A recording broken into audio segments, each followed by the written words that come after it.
Hello guys, most welcome. हम कर रहे हैं कंपनी लॉ। कंपनी लॉ के अंदर अभी हमारा चैप्टर नंबर 3 चल रहा है, टाइप्स या क्लासिफिकेशन ऑफ कंपनीज। इसके अंदर इस चैप्टर के अंदर ये लास्ट लेक्चर है और हम लास्ट क्लासिफिकेशन या टाइप पढ़ रहे हैं कंपनी का, वो है सेक्शन 8 कंपनीज। सेक्शन 8 कंपनीज कौन सी कंपनीज होती हैं और सेक्शन 8 कंपनीज बनाने के लिए क्या उसका प्रोसेस होता है, क्या इसका डेफिनेशन या मीनिंग होता है, क्या जो है डॉक्यूमेंट रिक्वायर्ड होते हैं, ये पूरा हम आज के लेक्चर के अंदर अच्छे से समझने वाले हैं। एग्जाम पर्पज से भी इंपॉर्टेंट है। सेक्शन 8 कंपनीज के ऊपर एक सेपरेट क्वेश्चन आपको देखने को मिल सकता है।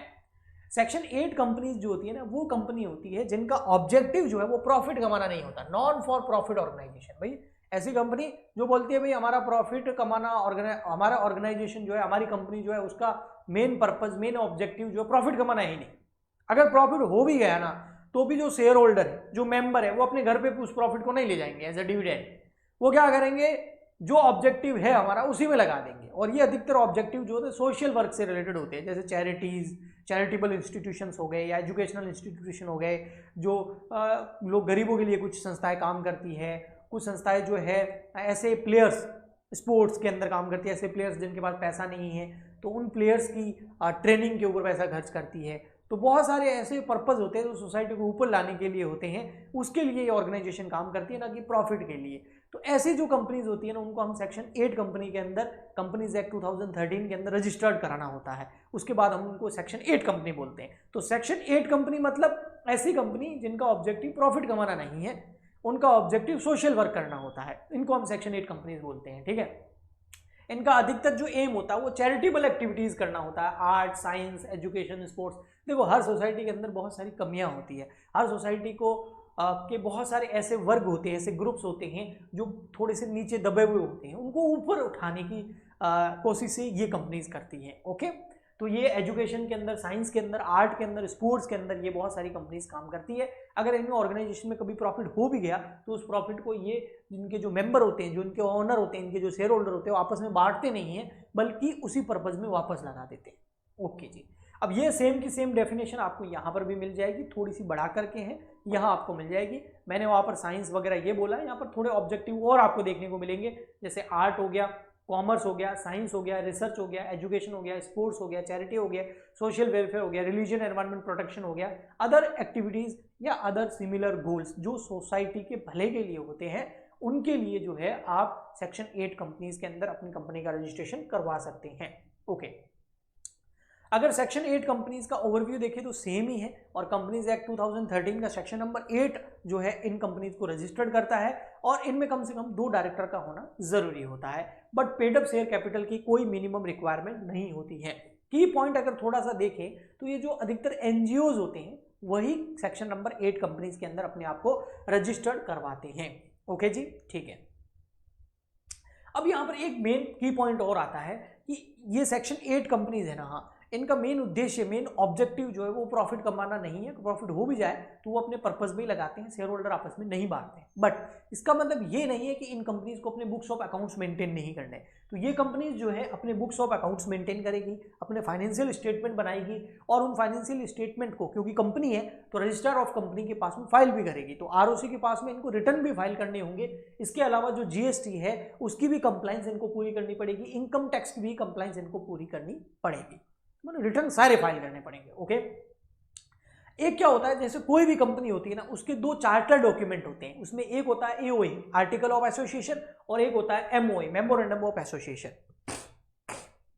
सॉरी, जो नॉर्मल कंपनीज होती है, प्राइवेट कंपनी, पब्लिक कंपनी, जो सेक्शन 8 कंपनी नहीं है, अदर देन सेक्शन 8 कंपनीज, वो कंपनीज अगर एमओए और एओए के अंदर कोई चेंजेस करना चाहती है तो उनको क्या करना पड़ेगा, अपनी जो बोर्ड ऑफ डायरेक्टर हैं उनकी मीटिंग बुलानी पड़ेगी, फिर AGM, annual general meeting share holder की बुलानी पड़ेगी, उसमें स्पेशल रेजोल्यूशन पास करना पड़ेगा, उसके बाद वो उसके अंदर कुछ चेंजेस कर सकते हैं। बट जो सेक्शन 8 कंपनीज है उसके जो एमओए और एओए हैं, जो चार्टर डॉक्यूमेंट है, अगर उनमें कोई चेंज करना है तो आपको पहले गवर्नमेंट का कंसर्न लेना पड़ेगा, गवर्नमेंट की सहमति लेनी पड़ेगी, उसके बिना आप नहीं कर सकते। बेनिफिट्स क्या होते हैं, अगर कोई सेक्शन 8 कंपनीज है तो कोई बेनिफिट्स है क्या? बिल्कुल बेनिफिट है। जो सेक्शन 8 कंपनीज होती है उनके बहुत सारे बेनिफिट होते हैं। सबसे पहले तो उनको टैक्स एग्जम्पशन मिलता है, क्योंकि इनका उद्देश्य प्रॉफिट कमाना है ही नहीं। जो प्रॉफिट होगा उनको सोसाइटी की वेलफेयर के लिए, भले के लिए लगा देंगे, तो इनको टैक्स एग्जम्पशन दे दी जाती है इनकम टैक्स एक्ट 1961 के अंदर, और सेक्शन नंबर 12AA के अंदर 100% डिडक्शन मिलती है, टैक्स एग्जम्पशन मिलती है, टैक्स में छूट मिलती है। एग्जम्पशन मतलब मिनिमम कैपिटल रिक्वायरमेंट इनको पूरी नहीं करनी पड़ती,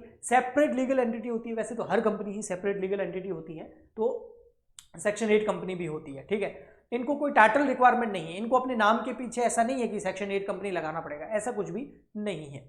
एलिजिबिलिटी क्राइटेरिया क्या है, सेक्शन 8 कंपनी कौन बना सकता है, तो इसमें दो एलिजिबिलिटी क्राइटेरिया बनाऊंगा, एक नॉर्मल वाला और एक जो है कंपनीज एक्ट 2013 के हिसाब से। नॉर्मल जो है वो ये है कि भाई कोई इंडियन है, HUF है, तो सेक्शन 8 कंपनीज के लिए अप्लाई कर सकता है और कम से कम 2 डायरेक्टर होने चाहिए, वैसे यहाँ पर 1 लिखा हुआ है, 2 होंगे। और जो प्राइमरी ऑब्जेक्टिव है इनका वो क्या होना चाहिए भैया, साइंस है प्रमोट करना, आर्ट को प्रमोट करना, स्पोर्ट्स को प्रमोट करना, चैरिटेबल एक्टिविटी को प्रमोट करना, एजुकेशन को प्रमोट करना, providing financial assistance to individual from lower income group, बहुत सारे गरीब लोग जो हैं उनके पास में इनकम के सोर्सेज नहीं होते, उनके लिए कुछ काम करना। ओके, तो ये ऑब्जेक्टिव होना चाहिए, 2 डायरेक्टर होने चाहिए और इंडियन नेशनल होना चाहिए या हिंदू अनडिवाइडेड फैमिली जिसको HUF हम बोलते हैं वो होना चाहिए। अगर ये है तो आप सेक्शन 8 कंपनीज खोल सकते हैं।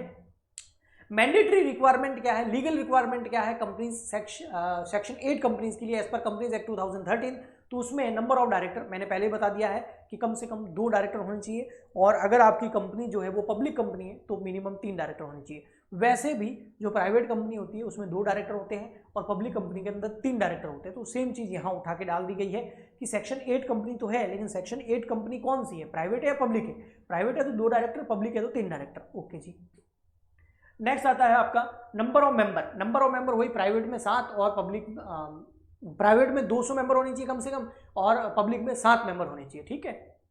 कैपिटल की कोई रिक्वायरमेंट है नहीं और अपने पीछे पहले भी बता दिया हूँ कोई प्राइवेट लिमिटेड या पब्लिक लिमिटेड या सेक्शन 8 कंपनी ऐसा कुछ लगाने की जरूरत नहीं है। कंपनी के जो ऑब्जेक्टिव वो हम कितनी बारी चर्चा कर चुके हैं, सोशल वेलफेयर के लिए होनी चाहिए, एजुकेशनल पर्पस, कॉमर्स, साइंस वगैरह, स्पोर्ट्स को ऊपर उठाने के लिए होने चाहिए। क्या क्या डॉक्यूमेंट चाहिए होते हैं अगर सेक्शन 8 कंपनीज के अंदर किसी कंपनी को रजिस्टर करना होता है। सबसे पहले most important 2 document charter document बोलते हैं, हर कंपनी के लिए होते हैं, एक MOA और AOA, ये आपको बनाने होंगे। उसके बाद फर्स्ट डायरेक्टर जो है उसका डिक्लेरेशन चाहिए, प्रूफ ऑफ एड्रेस चाहिए, भाई आपका ऑफिस कहाँ है उसका प्रूफ दे दो। और अगर आपकी कंपनी बाहर की कंपनी है, ओवरसीज कंपनी है ना, इंटरनेशनल कंपनी है, तो उसका जो कॉर्पोरेट जो इनकॉर्पोरेशन सर्टिफिकेट है, सर्टिफिकेट ऑफ इनकॉर्पोरेशन जिसको CIO बोलते हैं, वो देना होता है। लेकिन अगर इंडियन कंपनी है तो फिर ROC जारी करेगा, ठीक है। रेजोल्यूशन पास करना होगा प्रमोटर को और नॉमिनी बनाया गया है तो INC 3 फॉर्म भरना होगा। ओके जी, ठीक। तो ये कुछ कंपनीज को रजिस्टर्ड करने के लिए सेक्शन 8 कंपनीज के डॉक्यूमेंट है। हमारा मेन प्रोसेस ये है, एग्जाम पर्पज से बहुत इंपॉर्टेंट है और वो ये है कि अगर सेक्शन 8 कंपनी के अंदर किसी कंपनी को इनकॉर्पोरेशन करवाना है तो उसका प्रोसेस क्या है। एक कंपनी है वो चाहती है मैं सेक्शन 8 कंपनी के अंदर अपना रजिस्ट्रेशन करा दूं ताकि मुझे टैक्स एग्जेम्पशन मिले, क्योंकि मैं वैसे भी जो है प्रॉफिट को एज अ डिविडेंड डिस्ट्रीब्यूट करूंगा नहीं और चैरिटेबल पर्पज मेरा जो है ऑब्जेक्टिव है, पर्पज है, उद्देश्य है। तो फिर आपको कैसे सेक्शन 8 कंपनी का इनकॉर्पोरेशन सर्टिफिकेट मिलेगा, तो इसके लिए आपको क्या करना होगा, सबसे पहले डिजिटल सिग्नेचर सर्टिफिकेट लेना होगा, DSC। देखो जो भी कंपनी के डायरेक्टर होते हैं ना उनको सबसे पहले DIN नंबर लेना होता है, director identification number, DIN number बोलते हैं। ओके, तो डायरेक्ट आगे आने वाले चैप्टर्स के अंदर हम डायरेक्टर वाला चैप्टर जब आया ना उसमें डिटेल में पढ़ेंगे। आपको भी अगर किसी कंपनी का डायरेक्टर बनना है तो आपके पास DIN नंबर होना चाहिए, डायरेक्टर आइडेंटिफिकेशन नंबर होना चाहिए, ठीक है। तो डायरेक्टर आइडेंटिफिकेशन नंबर डायरेक्टर्स को लेना होगा और उसके साथ में ही डायरेक्टर आइडेंटिफिकेशन नंबर जिसको मैं DIN नंबर बोल रहा हूँ, ये लेने के लिए आपको जो है DIR 3 फॉर्म फाइल करना होगा। तो DIR 3 फॉर्म फाइल करके आप DIN नंबर ले सकते हैं और उसके बाद आपको डिजिटल सिग्नेचर सर्टिफिकेट भी जो है इशू करवाना होगा डायरेक्टर को, ताकि वो डिजिटली साइन कर सके। तो 2 डॉक्यूमेंट आपको चाहिए, एक DIN नंबर और एक डिजिटल सिग्नेचर सर्टिफिकेट जिसको DSC बोलते हैं। तो DSC और DIN नंबर ये दोनों आपके डायरेक्टर को के पास होने चाहिए, ठीक है। ओके, अब ये दोनों मिलने के बाद में क्या करना होगा, फिर आपको ऑब्टेन करना होगा director identification number, DIN number, वो मैं पहले बता चुका हूँ। थर्ड नंबर जो है वो क्या है, reserve for the company name. आपको ROC को अपना कंपनी का नाम बताना होगा और उस रजिस्ट्रार ऑफ कंपनी को अप्लाई करना होगा, भैया ये कंपनी का हमारा नाम है और ये हम रखना चाहते हैं, इसको आप रिजर्व कर लो, कोई और ना रख ले। या आपकी कंपनी का नाम किसी और कंपनी से मिलता जुलता है तो आपको जो है ROC रजिस्ट्रार ऑफ कंपनी जो है वो आपको बोलेगा भाई ये मिलता जुलता है, इसमें कुछ चेंजेस करो, तो आप अपना नाम एक तरीके से रिजर्व करवा दोगे। इसके लिए आपको INC 1 फॉर्म ROC के पास में भर के भेजना होगा, INC 1 फॉर्म भरना होगा, उससे आपकी कंपनी का नाम रिजर्व हो जाएगा। फिर नेक्स्ट स्टेप आता है, आपको फाइल करना होगा एप्लीकेशन, और भाई आपको कंपनी सेक्शन 8 के अंदर आपकी कंपनी का रजिस्ट्रेशन कराना, इनकॉर्पोरेशन करवाना ना, तो उसके लिए आपको इनकॉर्पोरेशन के लिए INC 32 फॉर्म फिल करना होगा और इसमें आपको MOA और AOA जो डॉक्यूमेंट है वो अटैच करने होंगे, ठीक है।